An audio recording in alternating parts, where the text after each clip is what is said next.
अस्सलाम वालेकुम स्टूडेंट्स, कैसे हैं आप सब लोग। उम्मीद करता हूँ सारे के सारे लोग खैरियत से होंगे और अपनी ज़िंदगी में एकदम मस्त कर रहे होंगे। स्टूडेंट, जैसे कि मैं मालूम है हमने एक लेक्चर सीरीज स्टार्ट कर रखी है, वो है PPSC physics, FPS physics, Pakistan Islamic university test और प्यास फेलोशिप की तैयारी के लिए। इसके लिए आज हम लोग करेंगे ट्रांसफार्मर, लेकिन उससे पहले छोटी सी रिक्वेस्ट है, काइंडली मेरे चैनल को सब्सक्राइब कर दें। What is a transformer? Sir, transformer एक ऐसी बला है जो जो क्या चेंज कर सकती है, कैन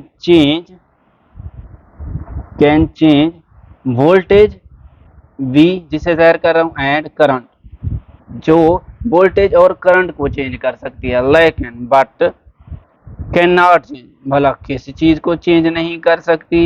ये दो चीजों को चेंज नहीं कर सकता ये ट्रांसफार्मर। एक तो हो गया फ्रिक्वेंसी एंड दूसरी हो गई पावर।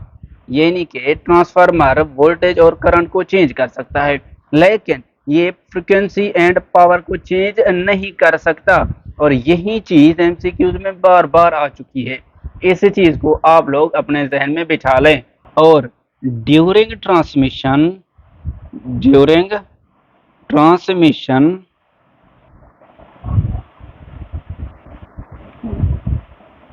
जो पावर होती है, पावर वो लॉस हो जाती है। यानी कि ग्रिड स्टेशन से जो वायर्स के जरिए इलेक्ट्रिसिटी या पावर हम तक पहुंच रही होती है, तो उस दौरान जो पावर होती है वो लॉस हो जाती है। तो हम लोग काम ये करते हैं, जो ग्रिड स्टेशन है उस पर वोल्टेज की वैल्यू इंक्रीज कर देते हैं और करंट की वैल्यू कम कर देते हैं। तो इससे फायदा ये होता है, पावर का फॉर्मूला हुआ P=I²R, करंट की वैल्यू हो गई डिक्रीज, इसीलिए पावर लॉस जो होता है वो कम हो जाता है। वोल्टेज की वैल्यू हम ग्रिड स्टेशन पर क्या करते हैं, वोल्टेज इंक्रीज कर देते हैं। इसका तीसरा पॉइंट हुआ what is principle of transformer. इसका जो प्रिंसिपल होता है वो होता है म्यूचुअल इंडक्शन। और म्यूचुअल इंडक्शन होता है E=-M into rate of change of current del I divided by delta T.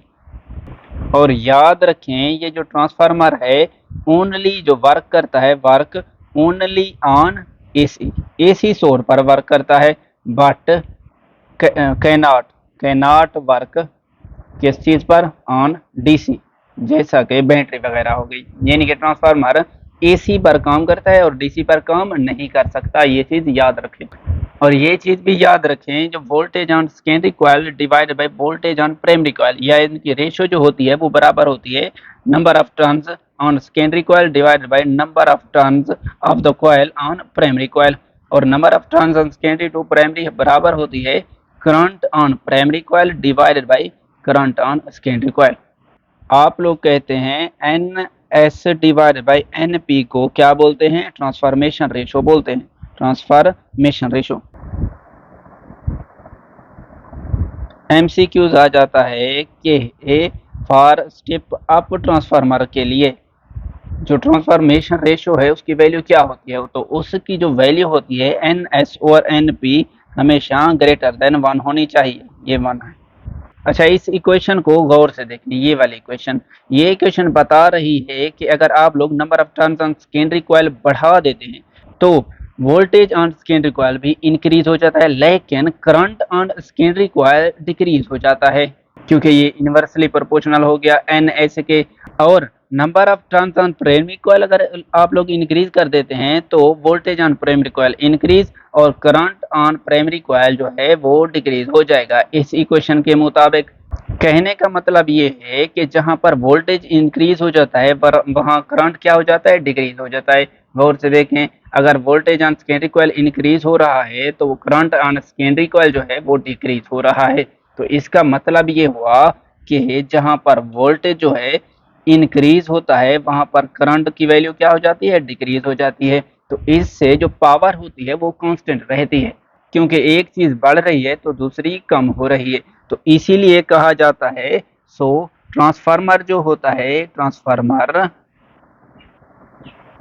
वो क्या चेंज कर सकता है, can change voltage and current, voltage और करंट को चेंज कर सकता है और पावर को चेंज नहीं कर सकता।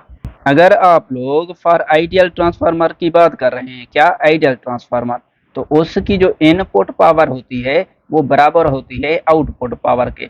लेकिन बट जो रियल ट्रांसफार्मर होता है, रियल ट्रांसफार्मर, उसके लिए जो इनपुट पावर होती है वो हमेशा ग्रेटर होती है आउटपुट पावर से, क्योंकि ऐसे ट्रांसफार्मर में पावर जो होती है वो लॉस होती है। वो पावर लॉस कैसे होती है वो देखते हैं। पावर लॉसेस, फर्ज करें ये जो फिगर है ये एक ट्रांसफार्मर है, तो इसके अंदर जो पावर लॉस होती है वो दो तरीकों से होती है। एक होती है ड्यू टू हिस्टैरिसीस, दूसरी वजह होती है due to eddy current. Eddy current की वजह से भी पावर लॉस हो जाती है। ये हमारे पास एक एसी सोर्स का एक साइकिल है, एक कंप्लीट साइकिल। हमें पता है ये जो ट्रांसफार्मर की कॉइल्स होती हैं वो मेटल्स के अलोंग बाउंड अप कर देते हैं। तो ये जो मेटल्स हैं वो इस पूरे साइकिल के अंदर मैग्नेटाइज भी होते हैं और डीमैग्नेटाइज भी होते हैं, क्योंकि ये जो मेटल है एक्चुअली एक मैग्नेटिक मटेरियल होती है इस प्राइमरी कॉइल के अलोंग भी और सेकेंडरी कॉइल के अलोंग भी। तो इससे नुकसान ये होता है जो पावर होती है वो लॉस हो जाती है, या फिर यूं भी कह सकते हैं एनर्जी जो है वो लॉस हो जाती है। अगर इससे बचना चाहते हैं तो काम ये करें, सॉफ्ट मैग्नेटिक मटेरियल आप लोग यूज करें।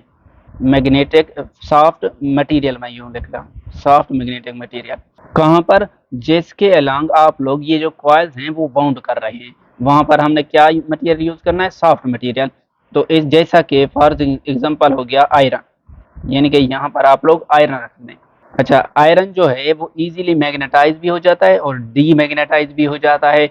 मैग्नेटाइजेशन और डीमैग्नेटाइजेशन में जो एनर्जी है वो थोड़ी कम लॉस होती है, किस में, आयरन में। अच्छा, ये जो एडी करंट है ये ट्रांसफार्मर की कोर से फ्लो कर जाता है from primary coil to secondary coil. अगर इससे आप लोग बचना चाहते हैं तो क्या काम करना पड़ेगा, हमें लेमिनेटेड शीट लानी पड़ेगी, लेमिनेटेड शीट लानी पड़ेगी।